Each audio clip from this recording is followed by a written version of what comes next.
Children, today we will revise the lesson The Tiger King by Kalki. It is a story about a king who justified his act of killing 100 tigers just because of a prophecy that he would meet his death from the 100th tiger.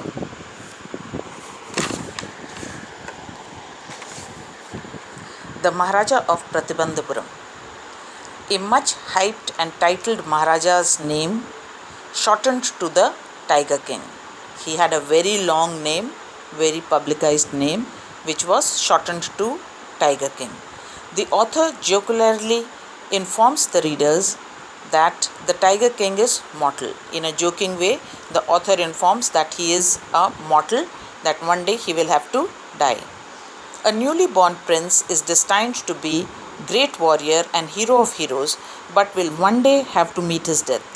The astrologers predicted that the prince, newly born prince, he would be a great warrior and he'll be hero of heroes. That means he will be very brave, but will one day have to meet his death. That is, he will have to die one day. 10-day-old prince shocks everybody. The young prince addresses the astrologers clearly in squeaky voice. The young prince, he surprises, shocks everybody by speaking in squeaky voice. Says all those who are born will one day have to die. He reasons out that all those who are born will die one day. He ridicules the astrologer and wants to know about the manner of his death. He says that this is a known thing, it's a known fact. So, tell something that is not known. He ridicules the astrologers. The astrologers tell him that death will come from a tiger because he is born in the hour of the bull, and that the bull and the tiger are enemies. So the astrologers, they were amazed, they were shocked.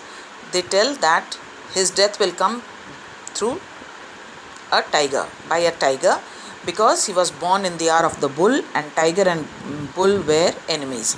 Royal arrogance surfaces and the infant utters, "Let tigers beware." Now at this point, instead of being afraid of tigers, the little prince, 10-day-old infant, warns the tigers by saying, "Let tigers beware."